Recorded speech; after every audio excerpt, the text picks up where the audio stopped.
Bugera V22, just got it. Bugera is owned by Behringer, as many of you, Music Tribe, which owns TC Electronic, Bugera, Behringer, a bunch of other companies. So Bugera, the V22's been out for ages. There's been some reports of quality control issues, but although I think that was related to the older ones with the blue light supposedly, I think most of that's been fixed, apparently. We'll see how we go with this. We'll crank it up into the captor. First thing we're going to do is take an impulse response with the exact mic setup that we're going to use, just so we can compare that to the recorded sound through the same mic setup. So we're going to use the captor for that. So that's powering up. I've got it running into the captor, and then the speaker through on the captor going back to the actual amp speaker. The captor is basically just splitting off the signal at the moment. It's not acting as a load because the speaker's still connected. What I like to do with placing mics, basically turn it up and get some hiss in there into the mics, and then move the mics until the hiss sounds sort of least phasey and most present. Before I do that, make that impulse response, I'm just going to plug the guitar in and kind of dial it in a bit and see which parameters affect the sound, because I'm going to get the IR by running the sweep into the effects return, and sometimes the presence pot is after the preamp, so that might actually be part of the impulse response. So I like to have that pretty cranked up when I'm taking an IR, so I get maximum brightness, because I find it's a lot easier to darken it later rather than brighten it later if I capture it too dark. So we'll just switch back over to clean channel. So it sounds kind of neutral, and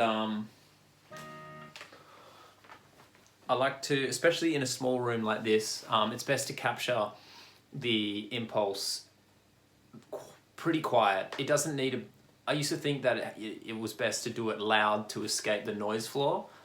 So do it as loud as basically the mics and the interface inputs can handle. But I've come to find that you get far enough away from the noise floor doing it quietly, and even like trying to do them outside and stuff to get a fully anechoic environment, it just doesn't really help so much as just doing it more quiet, so you don't capture the room in the mics, so you can get a nice clear IR without any sort of phasiness from the room, because the mics just pick up way more than our ears do of the size and shape of the room, and it will make the eventual IR just sound phasey, and it won't be fun to play because it won't sound present.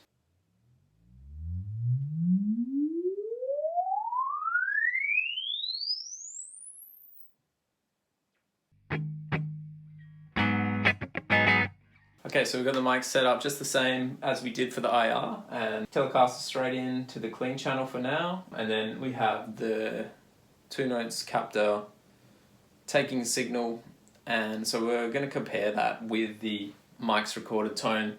Hopefully it'll be basically the same, depending on how well that IR was captured, but let's just run through the amp for now.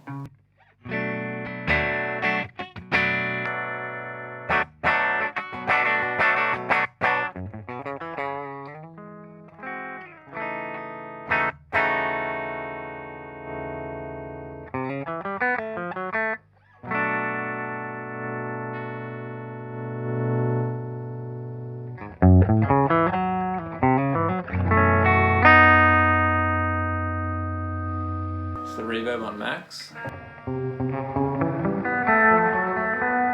It's pretty good.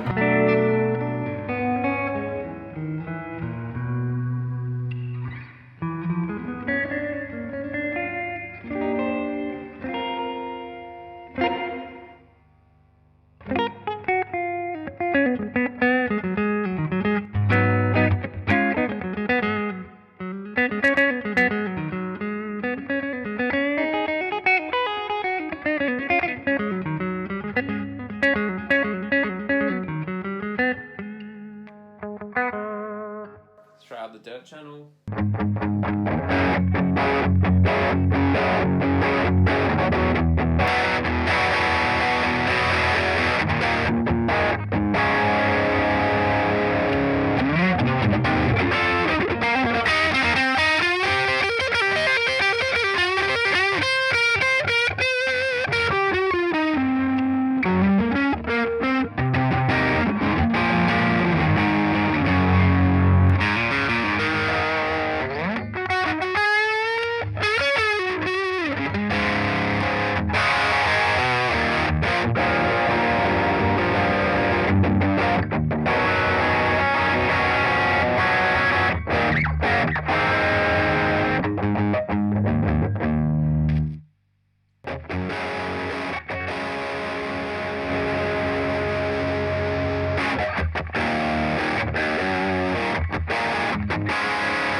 triode pentode mode, so I'm going to switch it over, see what the other one sounds like. That was in pentode, now we're going to triode. Hopefully it doesn't blow it up.